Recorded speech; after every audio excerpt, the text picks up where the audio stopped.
30 days sober, final conclusion. First of all, full disclaimer, it's Saturday morning. The challenge actually technically ends on like Monday night, or will be over Tuesday morning. You know, we're not quite at the end, but I feel we've reached like a final point. Nothing's going to change in that time. I don't think any particular benefits or cons are going to adjust in the last 2 days. Let's just wrap up on this one. I think I've spoken quite a lot about what the pros were in the last video, and they're still exactly the same. Feel really good, feel really healthy, been very productive, been very efficient with my life. Surprisingly, creativity's been good. I've been able to create a lot, I've been writing a lot, I've been coming up with ideas for stuff. Cons, something I didn't mention in the last video, but obviously bit of a social life killer, really. Particularly had a friend's birthday the other week where we were all out, had a great night, but wasn't quite on the same level as everyone else. Missed out a little bit. Does get a bit boring, to be honest. Like by the time I got to like day 25, oh, you know, it's a long time to be sober for. That's what the challenge is, isn't it? You don't do it for it to be easy, you do it to test your willpower and prove to yourself, put yourself a little bit out of your comfort zone, or the things that you find regular in life, and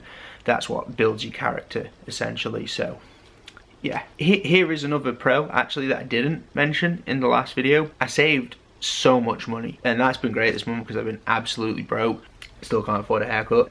Yeah, so there you go. That's a little bit about the pros and cons of 30 days of sobriety. I enjoyed it very much. More 30-day challenges. There's going to be 2 different styles to them. We're doing a series of 30-day challenges that are based on health and improvement, you know, making yourself better, doing something to change your life a little bit. And then I'm actually going to be doing a separate series on learning new skills, and they can run concurrently. I don't think they'll interfere with each other. There is one of those I have in the pipeline for my first challenge that I'm hoping to start some point next month. I want to talk a little bit about what the next challenge is going to be. So it's going to be called 30 Days Nutrition, and the whole idea is it's about putting the right fuel in my body to get the most out of myself, my process, and just generally my life. So I'm structuring it around 3 main concepts: lots and lots of energy, keep me super active, eating things that make me smarter, like lots of brain fuel, and then finally just looking generally at longevity. So this challenge is about nutrition. It's not about things like losing weight. I'm sure that wouldn't hurt. What I'm specifically looking at is improving the quality of my life based on the things that I'm eating. So much like the sobriety challenge, I want to be able to take things forward from it. It's about a lot more than just not eating sugar for 30 days. So let me break down a little bit about how the challenge specifically works. Basis for the challenge, it is all obviously about healthy eating, but it's about getting the right mixture, having a very balanced diet, and it's about being consistent. It's not eating the right things on one day, it's eating the right things over a longer period. Looking for lots of lean protein, complex carbs, vegetables, some fruit, dairy, whatever, just right, a good mixture of lots of healthy things. Cut out all the bad stuff, particularly looking for no refined sugar, no trans fats, not that we get much of that in English food. Also, like, no processed foods, like want things as natural as possible.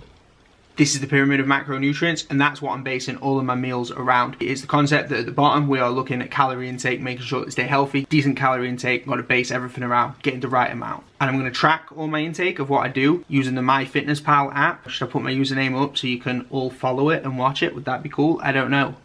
I comment. So after that, the next important thing is macronutrient intake. That's the second step of the pyramid, and basically it's about getting the right balance of carbs, fats and proteins, and doing it in a 50% carbs, 30% fats, 20% proteins, building everything around that foundation. After that, micronutrition, that's just essentially getting the right mixture of vitamins and minerals, getting you 5 a day, so 3 vegetables, 2 fruit, but getting a good balanced mixture of things, so not just doing the same veg or anything every day. Consistency is going to be key. I said that before, but it's about making sure that you do the same thing day in, day out. And then finally, really the last thing is supplementation. I mean, I'm not looking to bodybuild or do anything, so I don't need any proteins, but I'm going to take a general multivitamin just to make sure that I am fully hitting all the categories I need. Not going to be getting enough vitamin D because it's winter in England, so the sun doesn't exist here anymore. As you know, variety is going to be really important to this challenge, not just for the previously mentioned reasons, but to keep me interested in it.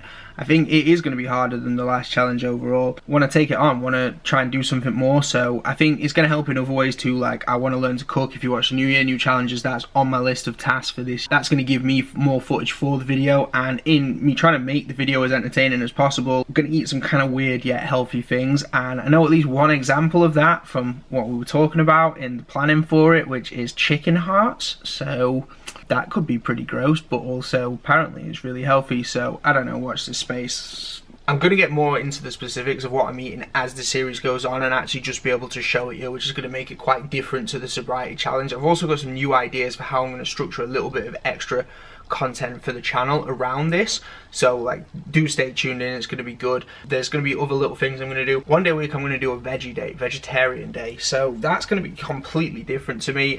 Things like protein on those days. Try tofu. I don't know if I've ever even eaten it or not, I'm not really sure, but that's certainly going to be something new and different. And apparently, like, in spite of animals being made of food and also being delicious, some people choose not to eat them. How do you feel about that? Leave a comment down below. I'm just going to get trolled by mad vegans. So yeah, I've been putting all the challenge together with help from my friend Dave. He's a personal trainer and knows a lot about nutrition and fitness and things like that. I'm going to put some links to his social media down there, particularly his Instagram. Go check it out. If you want to shoot any queries his way, I'm sure he'd be happy to answer them for you. And if you want to get personally trained by him, then, you know, hit him up too. Thank you very much for watching. Please give the video a big thumbs up, and if you could share it, that's always the most important thing, is sharing the video. Please subscribe to the channel. Working really hard to try and grow my subscriber base at the moment, so it'd mean a lot. And yeah, just give me any feedback. Hit me up in the comments. Let's have a discussion. Are you into nutrition? Are you interested in health and fitness? Do you think I'm wasting my time? Do you think these challenges are great? Do you think they're terrible? I'd love to hear from it, so just please let me know. And apart from that, that's everything. Catch you in the next one. Peace.